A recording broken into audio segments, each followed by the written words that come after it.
पूर्वीपासून आपण कृतज्ञ होत आलो आहोत, त्याचे पुरावे आहेत. आपण बघतो श्रमण आणि ब्राह्मण संस्कृतीचा उगम झाल्यानंतर संस्कृतीचं पतन देखील झालं. इसवी सन पूर्व 1800 मध्ये संस्कृतीचं पतन झालं. त्यासोबतच भारतामध्ये आर्याचं आगमन झालं इसवी सन पूर्व 1600 मध्ये. म्हणजे आजपासून साधारणपणे 2500 वर्षापूर्वी ब्राह्मण जे आहेत आपल्या भारतामध्ये आले. आर्य जे आहेत सिंधू खोऱ्यातून भारत व इतर वस्तीमध्ये ते स्थायिक होऊ लागले. बघा या ठिकाणी हे ब्राह्मण जे आहेत इथून प्रवास करत आले वेगवेगळ्या प्रांतात. तिकडून आपण ज्याला युरेशिया म्हणतो किंवा एशियाचा जो भाग आहे तिथून यांनी सिंधू खोऱ्यामध्ये प्रवेश केला आहे.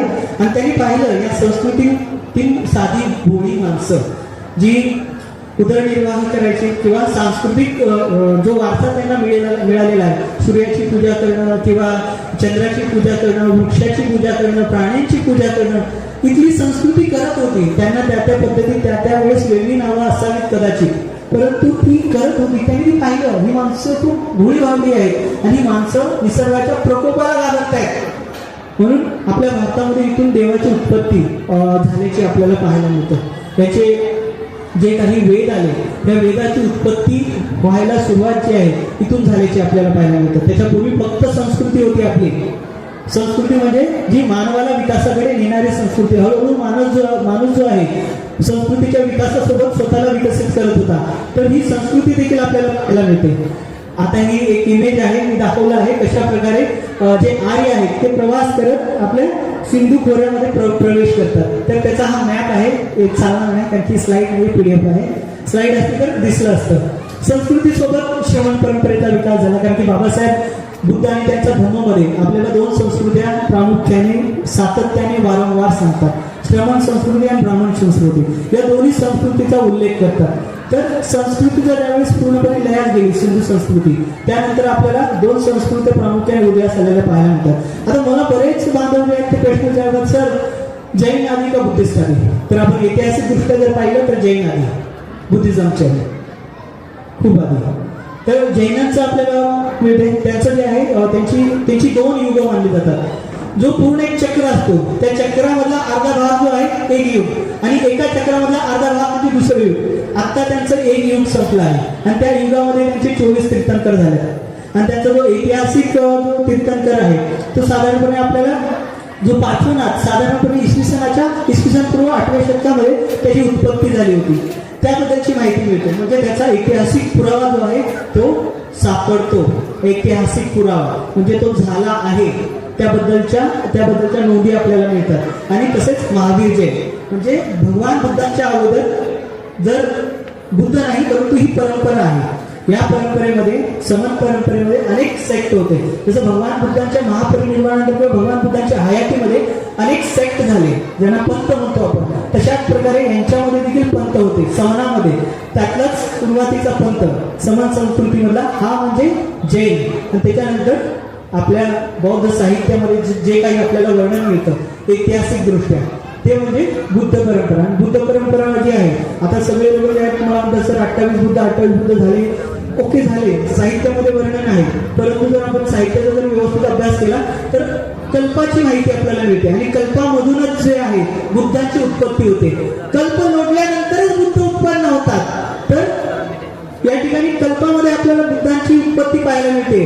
पहिला आहे सार कल्प. या सार कल्पामध्ये एकच बुद्ध जन्माला येतो. एक बुद्धाच्या वरती दुसरा बुद्ध जन्माला नाहीये. दुसरा आहे मंडकल्प. या मंडकल्पामध्ये दोनच बुद्ध जन्माला येतात. दोन बुद्धाच्या वरती दुसरे बुद्ध जन्माला येऊ शकत नाही. तिसरा आहे वारकल्प. या वारकल्पामध्ये तीनच बुद्ध जन्माला येतात. 3 बुद्धाच्या वरती दुसरा बुद्ध येऊ शकत नाही. चौथा आहे तुम्हाला जर सार मंडकल्प याच्यामध्ये 4 बुद्ध आणि आता आहे बद्धकल्प म्हणजे एक बुद्ध वाढत जातो प्रत्येक कल्पामध्ये. निदर्शन जर तुम्ही व्यवस्थितपणे जर पाहिलं तर इथे एक बुद्ध वाढतोय.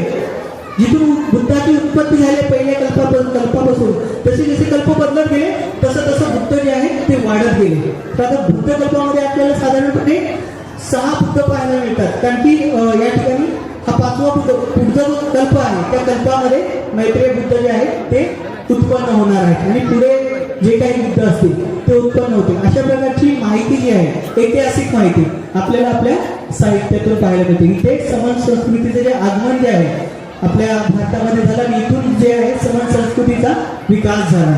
तर या समन संस्कृतीमध्ये समन जे आहे ते स्वतःला निसर्गाच्या प्रती समर्पित करायचे आणि आपल्या मनाचा अभ्यास करायचे, खगोल अभ्यास करायचे मनाचा, आणि मनाचं मनन चिंतन करून ज्या मानवी विकासासाठी किंवा मानवी मूल्यासाठी, मानवाच्या पुढच्या वाटचालीसाठी ज्या गोष्टी खूप गरजेच्या आहेत त्या गोष्टीचा तो पुढे पुढे जाऊन त्या गोष्टीचा शोध घेऊ लागला. आणि त्या गोष्टीचा शोध घेत असताना त्यांना अनेक गोष्टीचा साक्षात्कार होत गेला.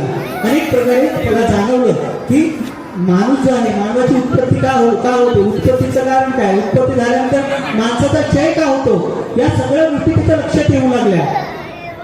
तर मानवास या गोष्टी सगळ्या लक्षात आल्या आणि पुढे जाऊन मानवामध्ये किंवा 2 परंपरा झाल्या. त्याच्यामध्ये त्यांचे जैन परंपरेमध्ये 24 तीर्थंकर झाले, त्यांचा अर्धा चक्र पूर्ण झाला. पुढचा त्यांचे अजून 24 तीर्थंकर येणार आहेत, तीर्थंकरांचे त्यांचे 24 झाले. आणि आपल्यामध्ये ऐतिहासिक माहिती मिळते. प्रियदर्शी सम्राट अशोकांनी जे बुद्ध त्या काळामध्ये हयात होते, अस्तित्वात होते, त्यांच्याबद्दल जे आहेत नोंदी करून ठेवले आहेत. सम्राट अशोकांनी जिथे जिथे हे बुद्ध झाले बद्ध कल्पामध्ये, तिथे तिथे त्यांनी आपले स्तंभ स्थापित केले होते.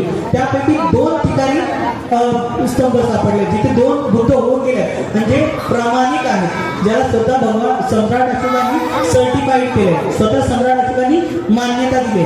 तर त्यातला एक कुटुसंग बुद्ध यांचा गोटीहावा नावाचं जे स्थळ आहे नेपाळमध्ये असलेला स्तंभ, आणि दुसरा कोनागमन बुद्ध जिथं दिग्ली सागर नावाचं ठिकाण आहे तिथे सापडलेला हा ऐतिहासिक पुरावा, जिथं सम्राट अशोकांनी त्यांच्या राज्याभिषेकाच्या 26व्या वर्षी भेट दिली होती. आणि तिथं या नोंदी करून ठेवल्या आहेत. इथं पहा बुद्धस्स कोनागमन, म्हणजे या ठिकाणी हे कोनागमन नावाचे बुद्ध जे आहे ची जन्मभूमी आहे, इथेच त्यांचं परिनिर्वाण झाले. या ठिकाणी माझ्या राज्याभिषेकाच्या 26व्या वर्षी मी इथे आलो होतो. इथं मी बुद्धांना कृतज्ञ झालो आणि या ठिकाणी मी एका स्तूपाची स्थापना केली, तो इथे स्तूप बांधला. म्हणजे भगवान बुद्धांच्या अगोदर बुद्ध होते.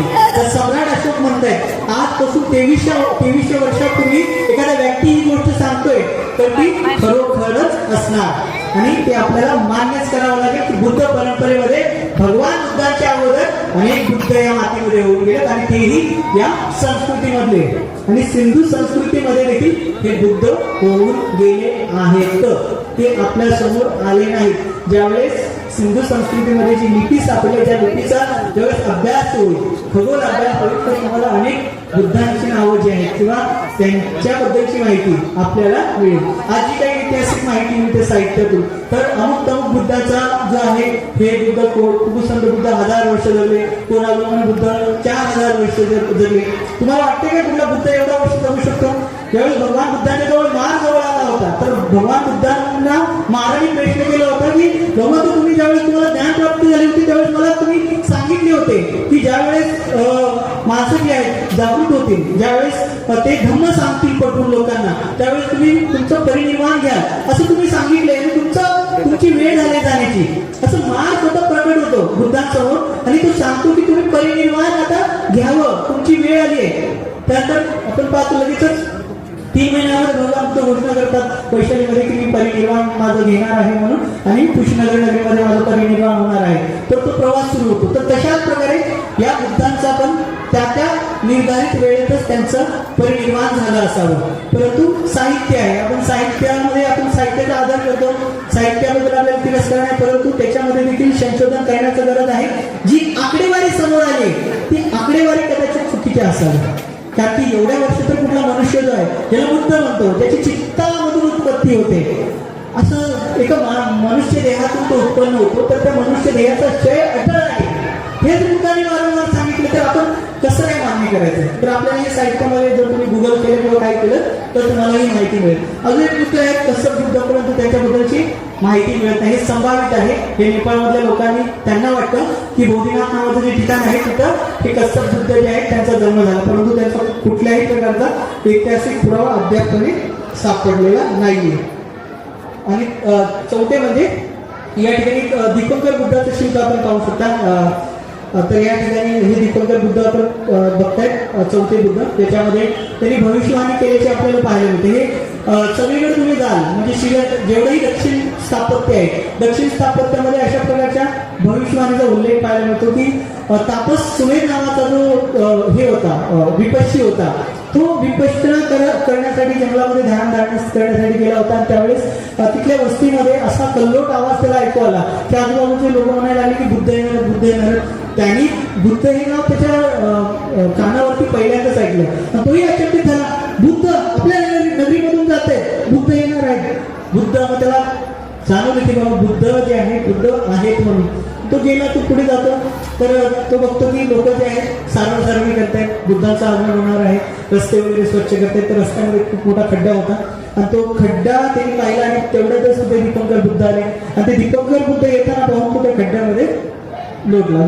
तिथे तो असं लोटून गेला. लोटल्यानंतर तिथं दीपंकर बुद्ध थांबतात आणि त्याच्या भिक्खू संघाला जे आहे दीपंकर बुद्ध या ठिकाणी उपदेश करतानाचं पाहायला मिळतं. आजपासून येणाऱ्या कालावधीमध्ये माता महामायेच्या पोटी तसेच राजा शुद्धोधनाच्या घरी हा जो तापस सुमेध जो आहे तो बुद्ध म्हणून जन्म घेईल, सम्यक संबुद्ध होईल.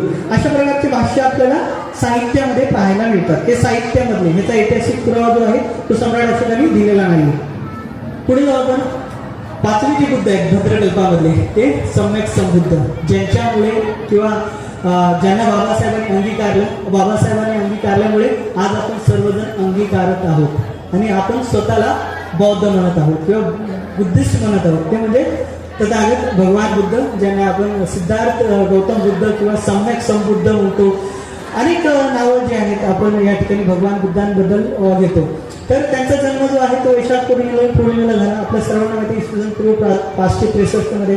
नाव त्यांचं मुळात जे आहे ते सुधात होतं. त्याला सिद्धार्थ म्हणतो ना, सुधातो. पालीचे नाव आहे सुरुवातीचं सुधातो, त्यांचं नाव सुधातो होतं. सुधातो हे होतं. सुधातोचं नंतर सिद्धार्थ झाल्याचं आपल्याला पाहायला मिळतं. डायरेक्ट सिद्धार्थ नाव आलं नाही, सुधातो इथून त्याची उत्पत्ती आहे. तर त्यांच्याबद्दलची आपल्याला माहिती मिळते. म्हणजे त्यांच्या भगवान बुद्धाचा जन्म झाल्याच्या नंतर भगवान बुद्धांनी खूप मोठा प्रवास केला ज्ञान प्राप्तीसाठी. अर्थातच ग्रहत्याग केला. त्याला ग्रेट डेपार्चर म्हणतात, म्हणजे महाभिनिष्क्रमण. त्यांनी वयाच्या 29व्या वर्षी महाभिनिष्क्रमण जे आहे ते केलं. प्रवास केला, खूप लांब पडला.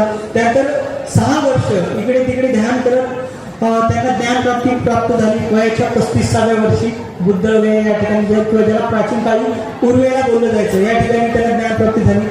तसेच धर्मचक्र प्रवर्तन जे आहे आषाढी पौर्णिमेला झालं. मुद्दाम वाराणसी सारनाथ येते. त्यानंतर महापरिनिर्वाण भगवान बुद्धाचं झालं.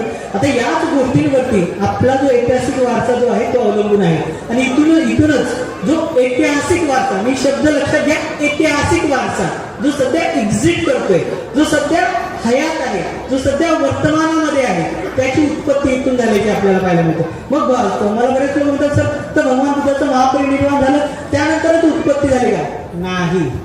भगवान बुद्धाच्या हयातीमध्ये देखील अनेक स्मारकं बनवली गेली, परंतु त्या स्मारकाकडे आजपर्यंत आपण पाहिलंच नाही किंवा ती स्मारकं आहेत त्याबद्दलची आपण माहितीच घेतली नाही. तर या ठिकाणी भगवान बुद्धांचा जन्म झाला. कुठे झाला? लुंबिनी ग्राममध्ये. आजचं वास्तव पाहू शकता किंवा वर्तमानामध्ये हे जे स्थळ आहे अशा प्रकारे उघडकीस आलं. तिथे आपल्याला इथे जर सम्राट अशोकाचा स्तंभ नसता तर मे बी इतर कुठलं तरी मंदिर उभारलं गेलं असतं. तर याच्यामध्ये चूक कुणाची आहे? चूक ही माणसाच्या विकसित बुद्धीची आहे किंवा त्याची बुद्धी जी आहे तेवढी तिथं विकसित झाली नव्हती किंवा तो अज्ञानामध्ये होता, अज्ञान होतं. म्हणजे मध्यंतरी जो पॅक झाला, बुद्धिझम वाढला, त्यानंतर पूर्ण लोप पावला बुद्धिझम, त्याचा क्षय झाला. त्याच्यानंतर लोक जे आहेत पूर्ण अज्ञानामध्ये गेले. त्यांना त्यांच्या मूळ लिपीची ओळखच राहिली नव्हती, त्यांना मूळ त्यांच्या संस्कृतीची ओळखच राहिली नव्हती, त्यांना मूळ स्मारकांची ओळखच राहिली नव्हती. ते अज्ञानात जगत होते. आज बऱ्यापैकी लोकांना माहितीच नाही की ऐतिहासिक स्मारक आहेत किंवा लेण्या काय आहेत.